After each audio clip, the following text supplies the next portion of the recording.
एक ऐसी ही पराक्रमी रानी की है जिसने अपने अजन्मे शिशु की रक्षा के लिए न केवल युद्ध किया बल्कि अपने शत्रुओं को परास्त कर अपने राज्य को बचाया। ये कहानी है महारानी देवयानी की, जो गर्भवती होने के बावजूद अपने राज्य और संतान की रक्षा के लिए रणभूमि में उतरी। अध्याय 1, अमरगढ़ का स्वर्ण युग। उत्तर भारत के पर्वतीय क्षेत्र में अमरगढ़ नामक एक समृद्ध राज्य था। वहां की महारानी देवयानी जितनी सुंदर थी उतनी ही वीर और बुद्धिमान भी। उनके पति महाराज रणवीर सिंह एक न्यायप्रिय और पराक्रमी शासक थे। अमरगढ़ में शांति और खुशहाली थी और इसी बीच राजमहल में एक और शुभ समाचार आया। महारानी गर्भवती थी। पूरे राज्य में आनंद का माहौल था। देवयानी के गर्भधारण के 9 महीने पूरे होने वाले थे और सभी को प्रतीक्षा थी कि जल्द ही उत्तराधिकारी का जन्म होगा।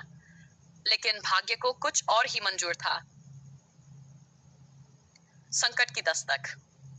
अमरगढ़ की समृद्धि को देखकर पड़ोसी राज्य कैलाशगढ़ के राजा भीमसेन के मन में ईर्ष्या उत्पन्न हुई।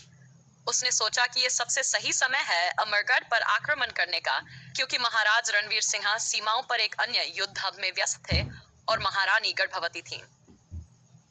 भीमसेन की विशाल सेना अमरगढ़ की सीमाओं पर आ गई। देखते ही देखते पूरे राज्य में अफरा तफरी मच गई।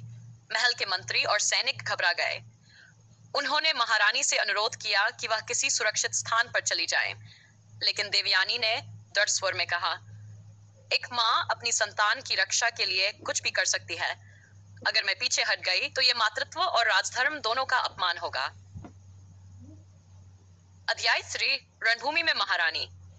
महारानी ने युद्ध की तैयारियां शुरू कर दी। उन्होंने महल की स्त्रियों और सैनिकों को संगठित किया और रणनीति बनाई। उनका शरीर भारी हो चुका था, लेकिन उनके मनोबल में कोई कमी नहीं थी। उन्होंने अपने दुपट्टे से अपने पेट को कसकर बांध लिया ताकि गर्भ में पल रहे शिशु को कोई चोट न पहुंचे। फिर उन्होंने अपनी तलवार उठाई और अपने घोड़े पर सवार हो गई। जैसे ही शत्रु सेना महल के द्वारों तक पहुंची, महारानी ने अपने सैनिकों के साथ उन पर धावा बोल दिया। उनकी तलवार बिजली की तरह चमक रही थी। एक ओर दुश्मनों की विशाल सेना थी और दूसरी ओर गर्भवती रानी की छोटी सी लेकिन साहसी टुकड़ी। महारानी ने एक एक कर कई शत्रु सैनिकों को धराशायी कर दिया, लेकिन तभी एक संकट आ गया। उन्हें तेज प्रसव पीड़ा होने लगी। प्रसव और युद्ध साथ साथ। युद्ध के बीच महारानी की हालत बिगड़ने लगी, लेकिन उन्होंने हिम्मत नहीं हारी। उन्होंने अपनी सहेली और विश्वास पात्र दासी सुमित्रा से कहा, अगर मेरा शिशु जन्म लेता है और मैं जीवित न रहूं, तो उसे बताना कि उसकी मां ने उसे एक सुरक्षित राज्य देने के लिए अपने प्राणों की आहुति दी। सुमित्रा और कुछ अन्य दासियां महारानी को युद्ध भूमि के पास स्थित एक गुफा में ले गईं।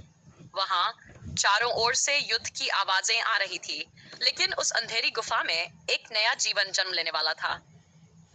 महारानी ने घोर पीड़ा सहते हुए एक पुत्र को जन्म दिया, लेकिन वह जानती थी कि अभी उनका कार्य पूरा नहीं हुआ था।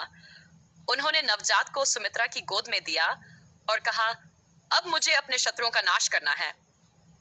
अध्याय 5, अंतिम प्रहार। महारानी प्रसव के तुरंत बाद ही अपने घोड़े पर चढ़ गई और फिर से युद्ध भूमि में लौट आईं। ये देख दुश्मन सेना हैरान रह गई। जिस सत्री को वे पराजित मान चुके थे, वह फिर से उनके सामने खड़ी थी। इस बार महारानी का क्रोध और भीषण था। उन्होंने अपने अंतिम बल को एकत्रित कर भीमसेन पर आक्रमण कर दिया। युद्ध लंबा चला, लेकिन अंततः महारानी ने अपनी तलवार से भीमसेन का सिर धड़ से अलग कर दिया। दुश्मन सेना अपने राजा को मरता देख डर गई और पीछे हटने लगी। अमरगढ़ की सेना ने उन्हें पूरी तरह परास्त कर दिया। अध्याय 6, अमरगढ़ की नई सुबह। युद्ध समाप्त होने के बाद महारानी ने महल लौटकर अपने पुत्र को गोद में लिया। पूरा राज्य जय महारानी।